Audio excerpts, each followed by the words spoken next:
Hey guys, and welcome to my channel and welcome to this video. Today, this video is actually going to be addition to the one video that I did a week ago when I was painting butterflies. So as I said in that video, those butterflies were meant to be part of another project, and I guess today we are doing that project and finishing that off. If you haven't seen the video where I'm painting butterflies, I will put a link in the description box, and also here on the screen you can find the link and maybe check that video out first. Today I will be painting a book, and I did do a sketch previously just on a regular printing paper and then trace it onto a watercolor paper, and sketch is available for download, so you can find the link in the description box.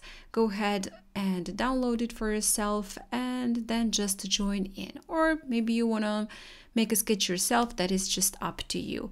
I'm starting off with pre-wetting the entire paper, and when I did wet the entire paper, I'm just mixing in some colors. First I started with blue turquoise and then splatter it on top of my paper, added a little bit of the yellow, and then on top I'm adding some, I believe this is a leaf orange. So just splattering those colors, making the background beneath the book.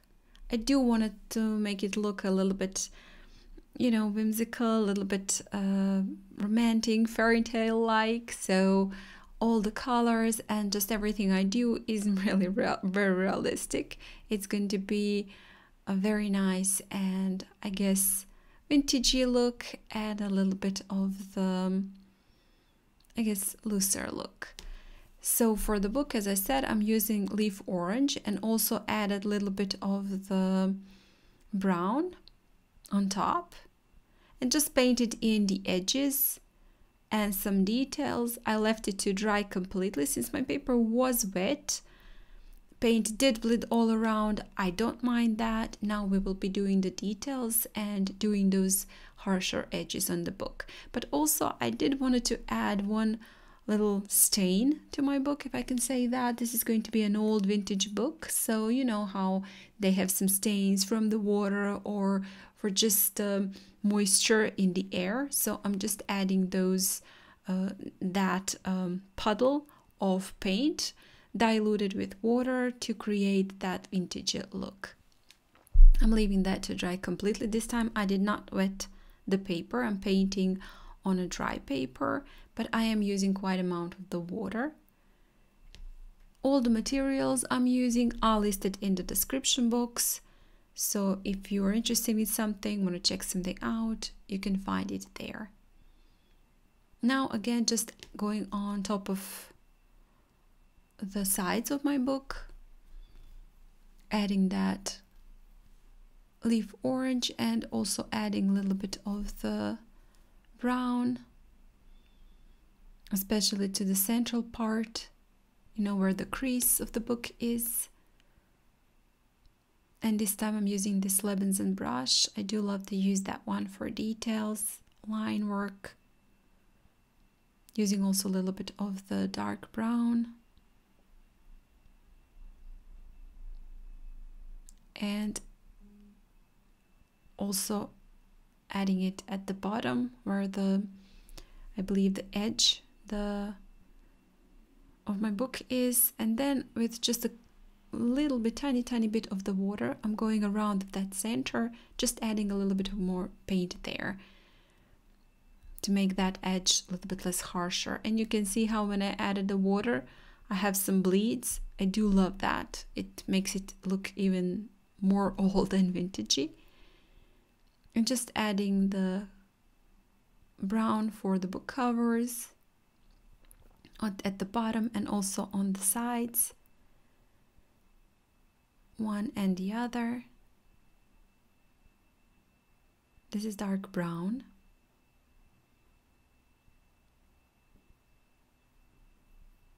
And also adding a little bit of that dark brown, but this time mixed in with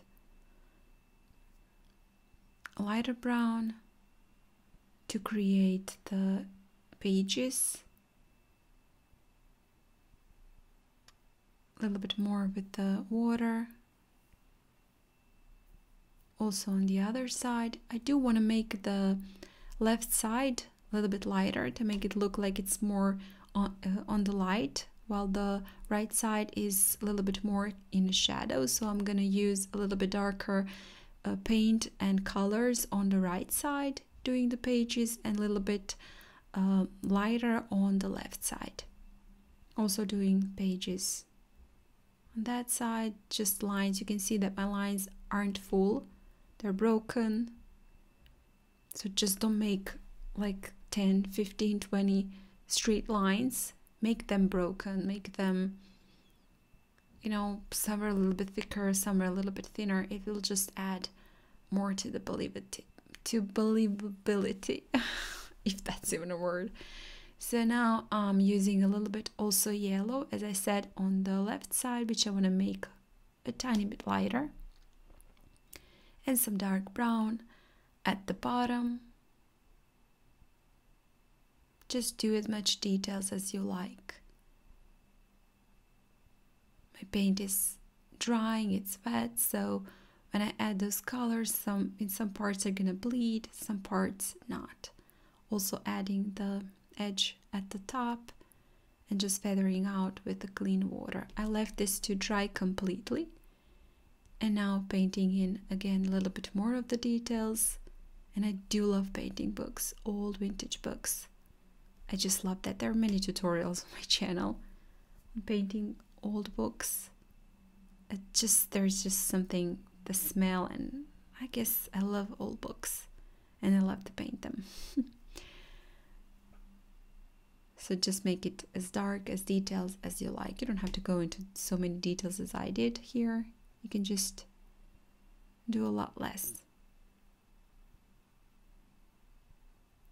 if that's what you prefer, of course.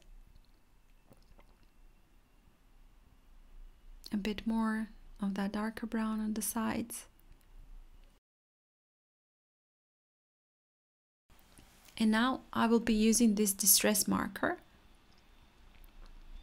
to just write in the text on my book, but you can of course use I guess just a brush and your watercolors if you don't have nothing like this similar, or maybe you have some I don't know, whatever you have in color. You can use also colored pencil, I guess, to do this. So if you don't have such a marker, distress marker, you can use just a regular marker or just a pencil or pastels, whatever you have. A little bit more of the yellow. I do want to make it a little bit more, tiny bit yellowish, so I'm adding a light glaze on top. My marker is not waterproof, so it's smudging, but that's also fine. It gives it even more that vintagey look. I did add also a little bit of the yellow just beneath the book. And right now we are just moving to adding those butterflies to my book. And as I said, I did do those butterflies in my previous video. There is a link in the description box.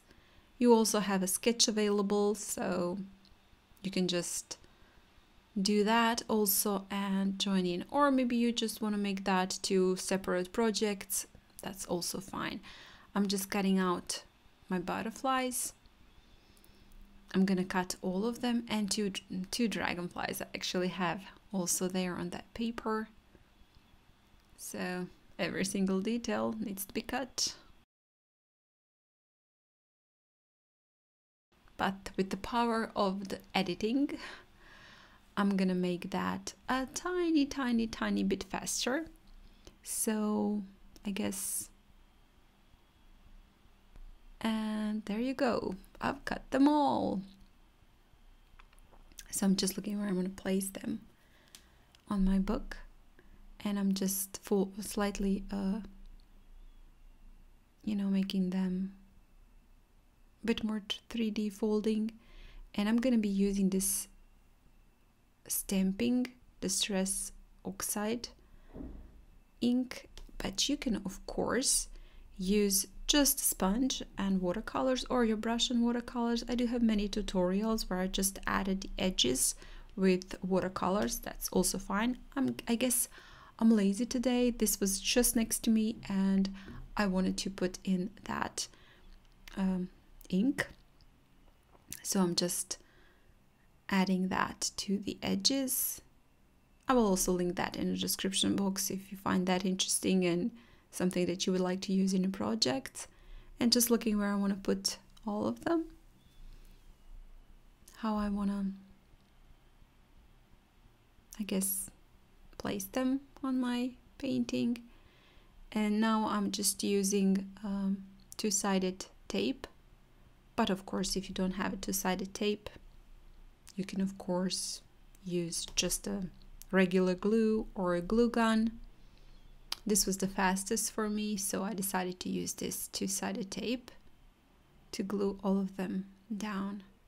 And this is a perfect gift. I love this. It looks so romantic, so sweet, and something that you can use as a gift. So I hope you like this project. Maybe those butterflies can also be used to be put on some sticks and into your flower pots. Why not? Maybe on the window, on your curtains, whatever idea you have, you can use it for. So I hope you guys enjoyed this video, and if you do like it, please hit the like button, share it, and comment. If you haven't still, please do subscribe to my channel. I would really appreciate that a lot. There are many tutorials there, so I'm sure you will find something for yourself. And again, guys, thank you so much for watching, and I hope I'll see you next time. Bye!